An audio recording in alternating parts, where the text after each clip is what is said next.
Welcome to the Virtual Jewel Box, the podcast of the Tanner Humanities Center at the University of Utah, where we explore the richness of human experience through the lens of the humanities. I'm your host, and today we're diving into one of the most urgent and fascinating topics of our time, artificial intelligence, but not from the usual tech-centric angle. In this episode, we ask, what does it mean to be human in the age of intelligent machines? How do literature, philosophy, history, and ethics help us understand the promises and perils of AI? And what can the humanities teach us about the values, narratives, and cultural assumptions embedded in the technologies shaping our future? We'll hear from scholars, artists, and thinkers who are engaging AI not just as a tool, but as a mirror, reflecting back our hopes, fears, and the complexities of our shared humanity. Whether you're curious about algorithmic bias, the role of storytelling in machine learning, or the ethical dilemmas of automation, this conversation invites you to think deeply and critically about the digital age. So settle in and let's explore how the humanities illuminate the path forward in our increasingly AI-infused world.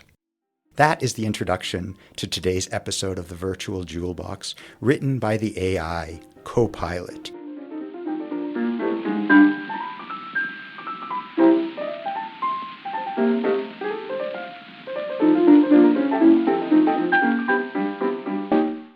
Welcome to the Virtual Jewel Box, podcast of the Tanner Humanities Center. I'm Scott Black, director of the Tanner Humanities Center, and today I am delighted to welcome two of my favorite human beings, Lizzie Callaway and Rebekah Cummings, to talk with us about AI in the humanities. This past summer, Lizzie and Rebekah led a summer institute at the University of Utah's Marriott Library on humanities perspectives on AI, which offered 30 higher education faculty from across the country an immersive interdisciplinary examination of AI. They're here today to tell us what they learned. Welcome, Lizzie. Thank you, Scott. And welcome, Rebekah. Thank you, Scott. Can we talk about that intro? Yes, please do. So I did not do the homework. Apparently you did send this to us ahead of time. So I was sitting there listening, thinking you wrote that. But you got to the part that said we're going to be talking to scholars. Check. Artists. I thought, that's a stretch. And thinkers. And I thought, Scott, what's next? Breathers? Water consumers? Like, thought leaders? But the things that give it away for me are things like embedded in the technologies shaping our futures. I would never in a million years say that because I don't think we have a future to shape. Also, invites you to think deeply and critically about the digital age. Who's talking here? Deeply and critically. The thing that also gave it away were narratives in machine learning. Sometimes it just says things and I'm like, those are words, yes. They do not mean anything. It's just too broad, and it's full of pablum. It is all that AI slop. There's just a lot of words, as you said, Lizzie, that may refer to something, but not in our actual water-based world. I thought it was a fascinating thing, and I didn't train it at all. I didn't say improve it or do anything. I just took it out of the box and put it up here. You know, which is what people do, which is why they get caught. You could have made that AI a lot better if you had taken 160 more seconds to work on it. Exactly. What might have been useful about that is if you're starting a podcast and not sure what a structure of an intro would look like, I wouldn't keep the words the same, but there was some conversational pieces that are nice for a scholar to know how to kick off a podcast. Right. Anyhow, I want to hear about your institute. It was an incredible group of people who came together. The topics you presented or were talking about are absolutely fascinating and crucial, and I want you to tell us all what AI is and how we can manage it in the humanities. Before we get to that, we absolutely have to thank you because you were an instrumental person in making this happen. Our institute was at NEH Summer Institute, and it did get terminated by DOGE. And Tanner Humanities, and through you, was one of the entities that contacted us almost immediately and said, we have some funding, what can we do? I also want to say Marriott Library stepped in right away and BYU Digital Humanities also. Yes, they came through immediately. So right when everything was going downhill, those 3 entities really brought it back and made it happen. Because then we had momentum and we could get the rest of the funding. Yeah. Lizzie, I also made exactly one note for today, and that was don't forget to thank Scott. We're one of many, many awardees who were defunded, but I feel like we're in this very rare category of like defunded but not defeated. We kept the work moving forward. We actually were able to do the great things that we had hoped to do, but we could not have done it without Marriott Library, Tanner Humanities, and BYU, and the rest of our funders as well. But I don't think we would have gotten those extra funders if not for that initial support. Yeah, and listen, we just provided a tiny push and some money. Marriott provided a substantial amount of resources, which is terrific. Sarah Shreves, the Dean of Marriott Library, should be thanked in particular for her incredible support of this. But you guys did all the work, and you really wrangled this together and ran a 2-week institute, which is very close to the original conception of a 3-week institute. I think you had all 30 people sign up for it. This should never have happened. You shouldn't have had to do this, and we shouldn't have had to step in. But it's a real credit to the two of you that you got this off the ground and had a couple weeks of really excellent conversation. So thanks for your thanks, and thank you for your work with this. I think it's really important, and I think it's something we should really be talking about in the humanities and the interdisciplinary humanities. So maybe just tell us about the sort of range of people you brought together.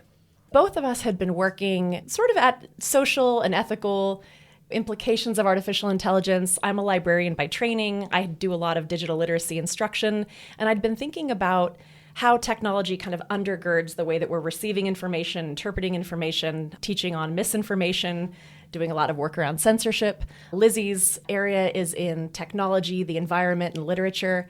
And I was really honored when she came to me and said, I have an idea for a summer institute on humanities perspectives on artificial intelligence, and I want to do it with you. I was like, well, don't you want a colleague in humanities? But actually, I think it was really great to bring in our different training, our different perspectives. We brought 30 scholars together, like you said, from all around the country, all kinds of humanities and humanities adjacent disciplines. I'm going to miss a few, Lizzie, but we had history, philosophy, English, human geography. We had 3 K through 12 teachers, actually. We weren't sure we were allowed to bring them in at first because it's a summer institute for higher education faculty, but we got some fantastic applications, and I think it really benefited our cohort to extend it to 3 K through 12 teachers. We had a couple poets and communications. And anthropology, if I didn't say that. Yes. And you also had, as you said, several resident experts from across the country as well as across the university here. Yeah, they were fantastic. So we brought in one still in person, Lisa Meaden, who walked us through some smaller AI systems that she's developed for teaching that allow people to get hands-on experimentation with AI without having a computer science degree. So she was there so that she could walk us through on our computers. She needed to be there to be able to look at our screens. But the other experts did come over Zoom, and they were absolutely fantastic. Lauren Klein came to talk about data feminisms and bias in AI. Claire Wardle came to talk about misinformation and AI. And then from the Colorado School of Mines, Raphael DeBear came to talk to us about cobalt mining and technology and how they're using AI to mine faster and more, but also what kinds of metals are needed and mined for AI. Yeah. And then we had a couple other guest experts as well. Like we had Matthew Winters. He's the Utah State Board of Education AI specialist. So he came and talked about AI in education. We had Brian Johnsrud from Adobe. We went down to Adobe for a whole day, and we learned about like the corporate responsibility and how the corporate world is thinking about AI. It was very important for us for this institute to be place-based. Like, what has Utah done in the space of technology? How does our sense of place and the people who are here contribute to this conversation? So after Raphael spoke about mining, we spent the afternoon at Kennecott Copper Mines, which was fantastic.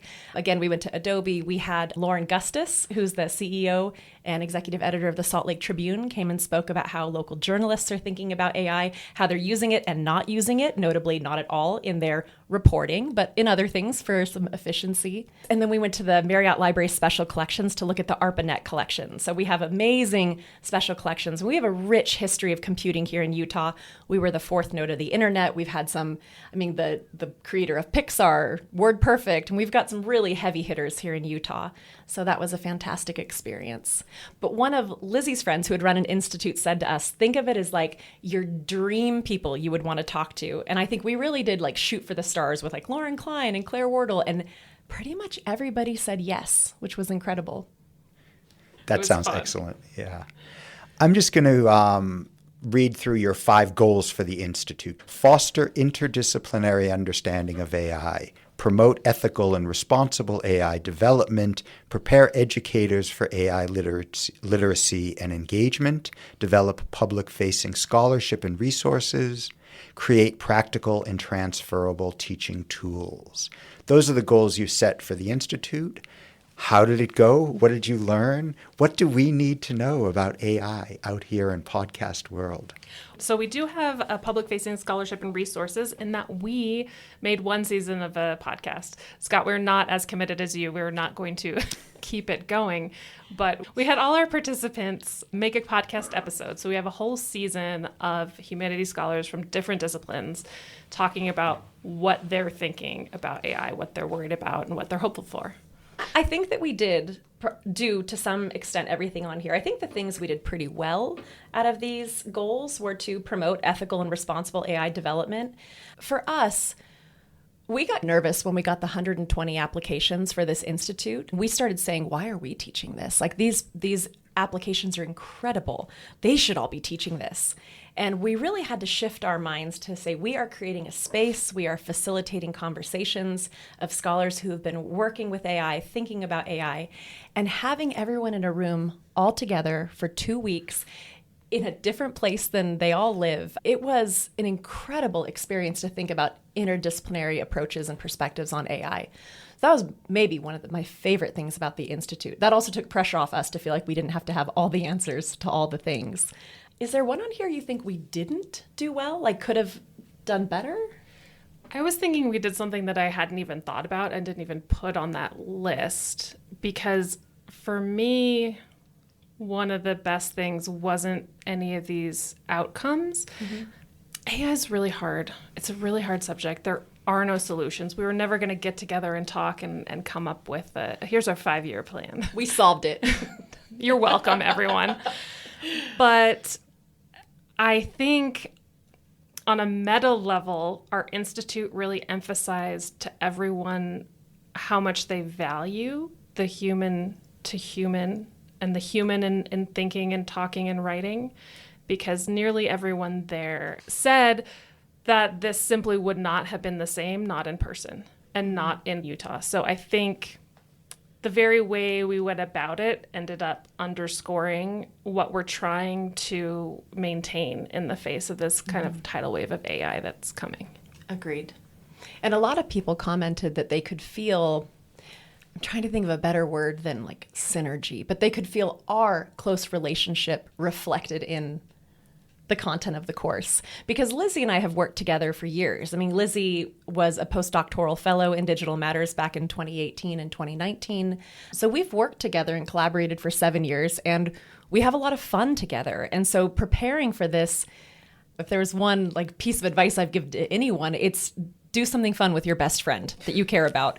But everyone said that actually really set the tone for respect and camaraderie and connection. And I feel the same. It was such an incredible experience.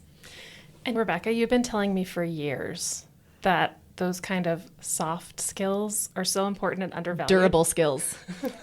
Those skills that you do at the Digital Matters Lab, that you're a space where students come for a semester, they can grow and learn, and they're supported, and you're interested in their work.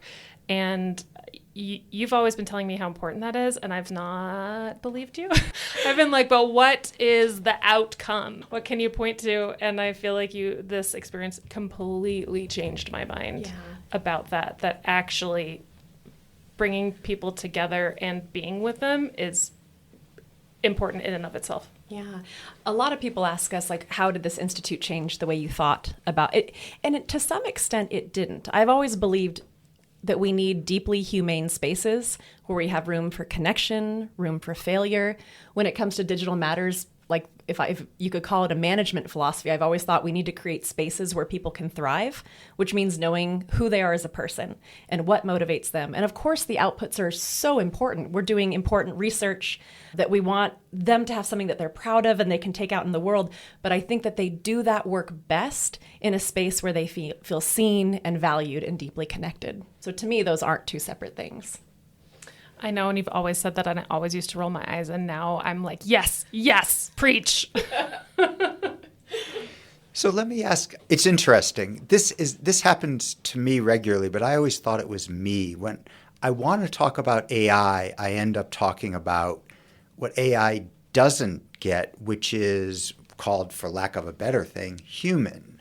So is what you're talking about when you talk about this kind of synergy, this kind of connection, this kind of feeding off of other people's energy, setting a tone, these are all vague things. But is that human intelligence?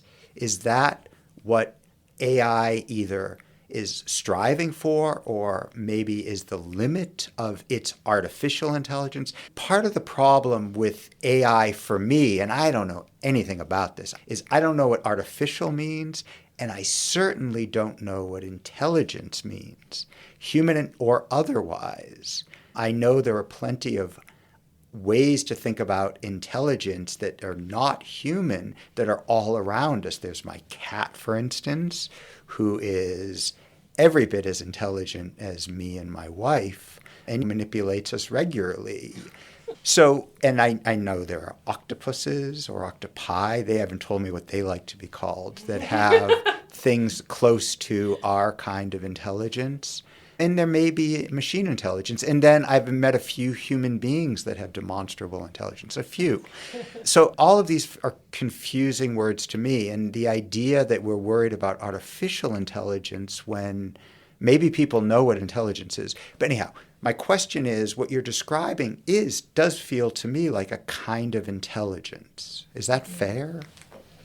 I think that's very fair. And the important thing about that kind of intelligence is that it is embodied.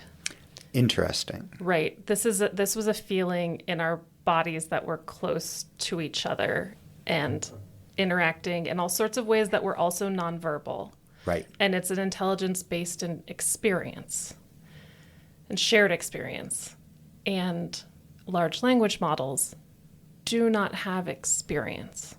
They don't know what a dog is. They just know the word dog tends to co-occur with tail and furry and maybe cat sometimes. And they're playing with signs without referring back to anything real. So this kind of intelligence that we're talking about here, I feel like is the opposite. Yeah. And I think an important thing to note is that the question, what is intelligence, likely won't be answered by technologists. If I wanted to get to the root of that question, I would go to the philosophy department. How do you think about intelligence? And how is it different from wisdom or knowledge or information? This is the province of the humanities. I would also go to the psychology department to see how, developmental psychologists think about intelligence. We know that even within humans, there's all kinds of different intelligence. There's emotional intelligence, there's cognitive intelligence, there's spatial intelligence. And so we're going to unpack these questions in interdisciplinary spaces, but I think the humanities has so much to say, even with that very basic question of what is intelligence, what is artificial. And another thing you could go to the humanities for is to think about the potential consequences of any strict definition of intelligence and why you might not want to put clear boundaries on what it is and isn't and what the harms were in the past when people did that. It is one of the things that's most disturbing about AI, about artificial intelligence, is the precision that it presents. And it's not actually precise. When you read AI about something you don't know, you think, oh, that sounds right. There's sometimes even some detail. When you read AI about things you know well, suddenly you start to see, wait a minute, there's holes in it. You actually are yada yadaing over the good stuff. And I'm sure AI could make a Seinfeld joke too, but it wouldn't be as perfect as mine. So there's the generality you're talking about, there's the lack of reference to the world, yet AI poses as an embodied being all the time. What I worry about are the chatbots who are making friends with people who are getting advice in all kinds of actual human lived ways. Yet it is by definition a bullshit machine. It doesn't anchor in reality in significant ways. I think about that in terms of my kids. So there are chatbots that not only will say, I think, I feel, but will say, oh no, I am a trained psychologist. I'm sitting looking at my degrees on my wall. They're not supposed to do this, but they do stuff like this all the time. And the developers are kind of like, oops, sorry, we're going to try to make it not do that. And I think there's a danger in thinking that caring for someone is made of words. And the ChatGPT will never, or any LLM or chatbot companion, be able to perform empathy. It doesn't have any needs of its own. It never had a long day like my spouse would and has his own worries. So it's going to say the right words, and it can say the right words. Oh, I'm listening. That sounds so hard. Reflection. It like does this very, very well. And yet I have to step back and think, like, if I only cared for my daughters by saying things, they would be dead. Caring is also doing things in the world. Grabbing a hand, looking into eyes, feeding kids, nursing them for years. There's more to care than just saying the right thing. And I think sometimes that's forgotten. It is interesting and worth thinking about that.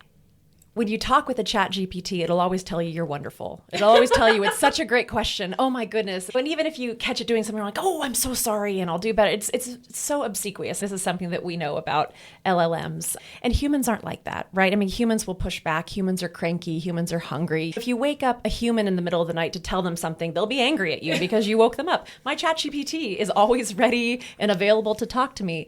But there's something really valuable about the fact that you, Lizzie, you, Scott, have your own wants, needs, desires. And the fact that we chose to all sit in a room and give each other our limited time and energy when we could be doing so many other things, that's what makes this valuable to me. I did want to say, though, about your comment on when you know a lot about something and read ChatGPT, you're like, oh, this is all wrong. There's an actual social science name for that. I think it's called like Gell-Mann amnesia, that when you're reading articles that you know a ton about, you can see all of the problems with the article. But you forget about that when you're reading something that you don't know as much about and you just accept it wholesale. I very much see that effect, and I might have that name slightly wrong, but I see that with LLMs, that it sounds great if I don't know much about it. And that was even true in our poetry module that we did, because I am not a poet. I love writing, but I don't write poetry.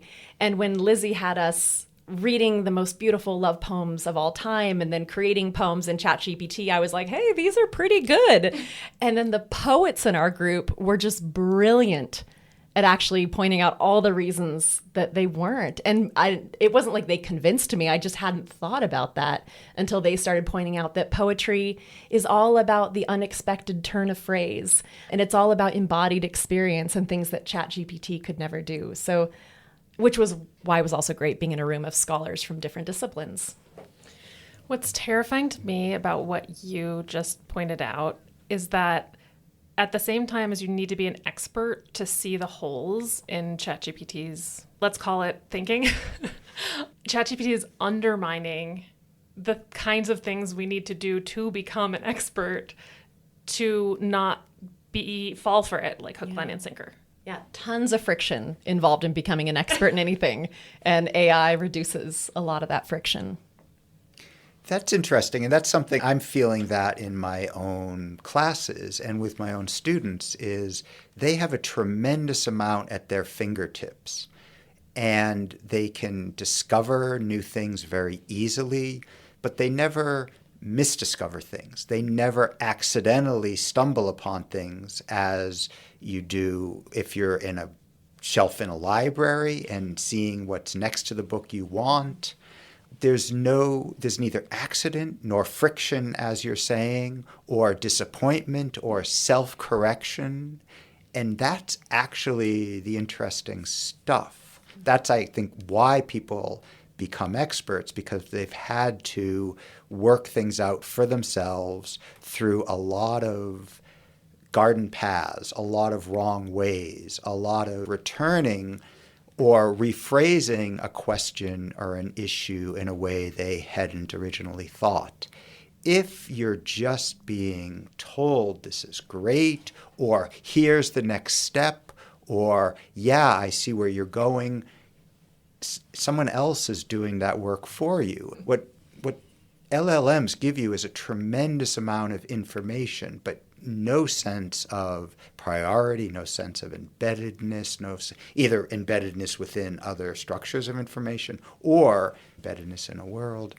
Anyhow, I think it's the frustration, it's the cranky person you woke up in the middle of the night that is actually what makes things interesting and makes them your own. One of the things that I worry most about with AI is its assumption that everything is verbal. And you guys were talking about this, and I couldn't agree more. And now I'm going to be absolutely heretical for an English professor and say I'm worried that we are fetishizing language as the best way to access our experience. Now, I've spent 25, maybe 30 years at this point explaining to students why language is so important to access our experience. Is AI the revenge of English professors? Well, the first thing I want to say is that we've spent a lot of time, even in this conversation, talking about large language models. It's worth pointing out AI is so much bigger than large language models. You know, AI is surveillance software, AI is robotics, AI does a lot with images. And so we've talked about it narrowly, but it is more than just words, although the ability to tokenize things has been a huge part of the advancement of generative artificial intelligence. To the second part of your question, I mean, that is a tricky one. Lizzie, do you have thoughts on that as an English professor? Yeah, it was a weird experience hearing you go through that thought, because I agree, and then you turned it around and I was like, oh my God, what am I saying if I say we've, I don't know, valued language too much, and what are the alternate modes of understanding your experience? And for me, language is the one I have the most training in, and the one I'm trained to teach students to use. But when I stop and think about it, it absolutely isn't the only or the most important thing. I started playing violin with my daughters last year, so there's music, and it's amazing to watch them come home tired and after a long day at school and maybe grumpy, and to use music. They're not thinking words. They're playing a song on the violin and they work through something. So I do think I've been ignorant of these other ways of processing our experiences, but they are there when I look. And I don't know if that makes us heretical English professors or better ones. One of the reasons that we do write, it's not just to have the product of an essay. I mean, I jokingly say we never needed more essays in the world for our students. We have plenty of those.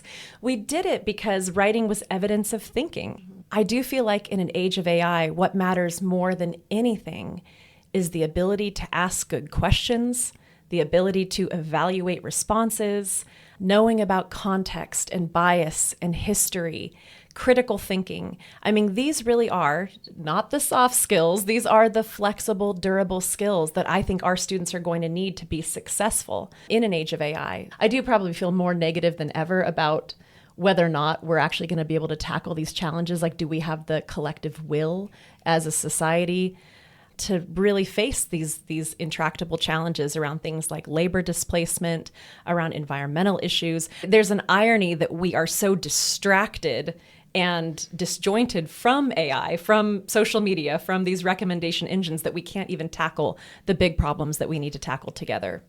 I came out seeing a lot of parallels between the work I do in eco-criticism and the environment and AI, in that these, let's say, climate change as an environmental problem and AI as a problem are both really going to require collective solutions.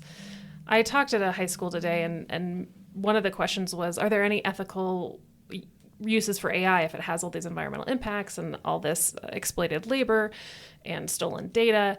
And I said, I think something we've learned from the environmental movement is you can't put that onus on individuals. Are you going to do the ethical thing or not? We have to create a system in which the best way is the easiest and most appealing way to go about and do things, and that there are ethical uses of AI, especially if it's funded through grants and prizes. We can solve protein folding and maybe make progress on diseases, but that if it's hooked into the attention economy, like chatbots are that you mentioned earlier, Scott, and they're designed for engagement, I think no. And I also think that Shoshana Zuboff gives me a little hope. She is, of course, author of The Age of Surveillance Capitalism. And she says regulation is a one way of doing collective action. And another way of doing collective action is abolition. And we've abolished things in the past. We do not allow people to buy and sell other human beings. We don't allow markets for human organs. We've abolished child labor. And she thinks our attention is like an organ, and that it's so precious that we cannot allow markets for it, so that we should not have a market in human attention. And I think that's what I hope for. It's really interesting that the problems of AI may have very little to do with AI and much more to do with the systems that are driving it. I know here at Tanner Humanities, you're deeply concerned with human values. And I think that really does come into this conversation because it's not always about AI. But when we apply AI to it, you can think, well, what have we done in the past? I mean, we've had, just to use one peril that people talk about of labor displacement, we've had labor displacement in the past. We've had globalization, we've had automation. We can look back and say, how have we cared for people in those moments? And the truth is we haven't cared for them very well. I think as a society, we tie people's inherent worth and dignity with their productivity and what they bring to the world through through the means of production. I really worry about that. In an age of AI, if 30% of jobs go away, we haven't built a society where we have a strong social safety net that cares for people who have been displaced. So these are things we need to think about that really, they might be related to AI, but they're not solely about AI. So we have no answers to the question of AI. You haven't solved it. I'm a little disappointed, but that's the real bummer. And I feel like you were asking this whole time, Scott, so what came out of it? And I wish we did have more solutions. I think we have a lot of strategies, and I have a lot more ways to talk about AI with my students. I think the only way is to have a lot of out in the open conversations with them about it and what I'm thinking about it and what they're thinking about it and the pros and cons, and really use our humanities skills to dig down and imagine the futures we want and imagine the repercussions and ask the different questions that aren't maybe necessarily immediately obvious. That's like, okay, well, if technology, if AI is going to help teachers, that's one view of teaching, but we could step back and ask the humanities question, like, what is teaching? It's maybe not just a transfer of information from one entity to another. It is a relationship where you're helped to grow. I don't know. Yeah. One thing I love about the humanities is it helps us to think about the kind of world and the kind of society that we want to be a part of, and then work backwards from there. I feel like with the deployment of AI, we are not taking the time to think about, do we want to live in a world where we are all disconnected, lonely, unemployed, The environment is shattered. This is a very dark future, right? And it's something that brilliant fiction writers have helped us to know that we need to resist. But if we want a world where people are healthy and happy and thriving and self-actualized and prosperous, how can we use AI to create that future and reduce the harms of it? Especially at a policy-making level, I'm concerned that we have not done the work of thinking, how do we build the society we want to build? And I think the humanities has a ton to say about that. I'm very happy that we don't have an answer to AI. If we did, I would worry, because our job is actually to come up with, or keep asking questions, to come up with better questions and resist the easy answers. Or maybe to resist answers at all. No wonder people find us so frustrating. Thank you very much, Rebekah Cummings, Lizzie Callaway, for coming and talking to us about AI, but more importantly, talking to us about being human in the humanities.